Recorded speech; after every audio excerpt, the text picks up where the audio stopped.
कुसंग का ज्वर सबसे भयानक होता है। यह केवल नीति और सद्वृत्ति का ही नाश नहीं करता, बल्कि बुद्धि का भी क्षय करता है।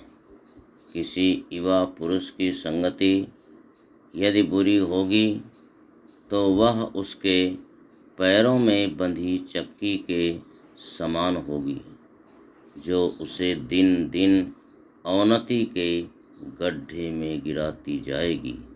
और यदि अच्छी होगी तो सहारा देने वाली बाहु के समान होगी, जो उसे निरंतर उन्नति की ओर उठाती जाएगी।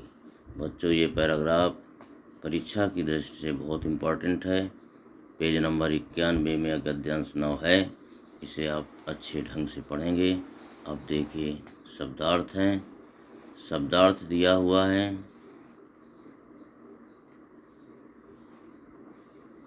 कुसंग बुरी संगति, सद्वृत्ति अच्छा स्वभाव, क्षय नाश, अवनति पतन यानी हास होना, नीति सदाचार, बाहें यानी भुजाएं।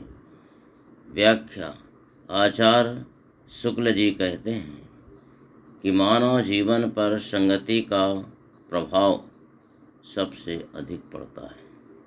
बुरे और दुष्ट लोगों की संगति घातक बुखार की तरह हानिकारक होती है। जिस प्रकार भयानक ज्वर व्यक्ति की संपूर्ण शक्ति व स्वास्थ्य को नष्ट कर देता है तथा कभी कभी रोगी के प्राण भी ले लेता है, उसी प्रकार बुरी संगति में पड़े हुए व्यक्ति की बुद्धि, विवेक, सदाचार, नैतिकता व सभी सद्गुण नष्ट हो जाते हैं तथा वह उचित अनुचित व अच्छे बुरे का विवेक भी खो देता है। मानव जीवन में युवावस्था सबसे महत्वपूर्ण अवस्था होती है।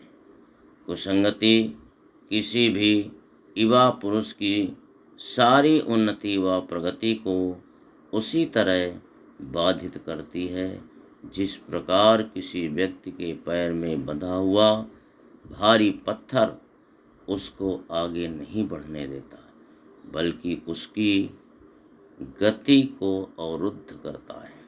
उसी प्रकार कुसंगति भी हमारे विकास व उन्नति के मार्ग को अवरुद्ध करके अवनति व पतन की ओर धकेल देती है तथा दिन प्रतिदिन विनाश की ओर अग्रसर करती है। दूसरी ओर यदि युवा व्यक्ति की संगति अच्छी होगी तो वह उसको सहारा देने वाली बाहु अर्थात हाथ के समान होगी, जो अवनति के गर्त में गिरने वाले व्यक्ति की भुजा पकड़कर उठा देती है तथा सहारा देकर खड़ा कर देती है और उन्नति के मार्ग पर अग्रसर कर देती है।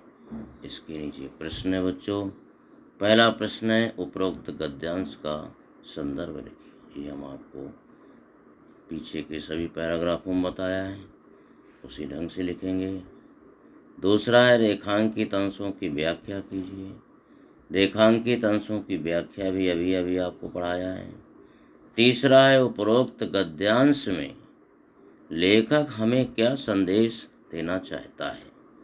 इसका तीसरा उत्तर देखिए।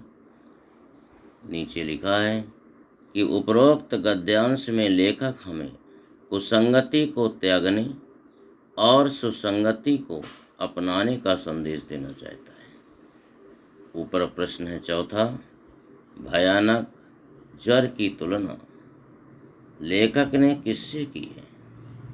इसका चौथा उत्तर है, भयानक ज्वर की तुलना लेखक ने बुरे और दुष्ट लोगों की संगति से की है। पांचवा प्रश्न देखिए, अच्छी संगति से होने वाले लाभों को उदाहरण देकर समझाइए। इसका पांचवा उत्तर देखिए। पांचवा है, सुसंगति से होने वाले लाभ निम्नलिखित हैं। पहला है सुसंगति सद्गुणों का विकास करती है। नंबर 2, व्यक्ति को समाज में प्रतिष्ठा दिलाती है। नंबर 3, सुसंगति व्यक्ति को अवनति के गड्ढे में गिरने से बचाकर उसे उन्नति की ओर बढ़ावा देती है।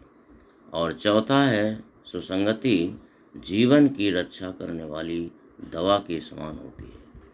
छठवां प्रश्न है, प्रश्न नंबर 6 है, बुरी संगति से व्यक्ति को क्या हानि होती है? इसका उत्तर पीछे देखिए, लिखा हुआ है कि पेज नंबर 52 में कि बुरी संगति से होने वाली हानियां निम्नलिखित हैं।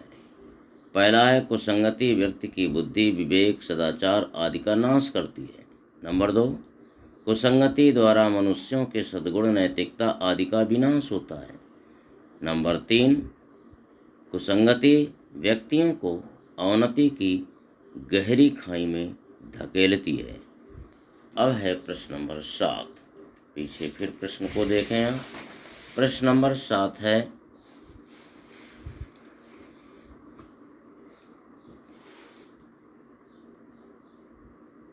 कि मानव जीवन की कौन सी अवस्था सर्वाधिक महत्वपूर्ण अवस्था होती है? इसका उत्तर देखिए, पीछे आपको जाना पड़ेगा। पीछे 7वां उत्तर दिया है, पेज नंबर 52 में ही लिखा है कि मानव जीवन की सर्वाधिक महत्वपूर्ण अवस्था युवावस्था होती है। तो बच्चों, आज इतना ही। और जो हम आपको इम्पोर्टेंट पैरा पढ़ा रहे हैं उनको अपनी कॉपी नोटबुक में इसी ढंग से आप अभ्यास करिए, तो उससे 2 चीज़ें सुधरेंगी। एक तो आपको पाठ का ज्ञान बढ़ेगा, दूसरा राइटिंग और लिखने का तरीका भी मालूम हो जाएगा।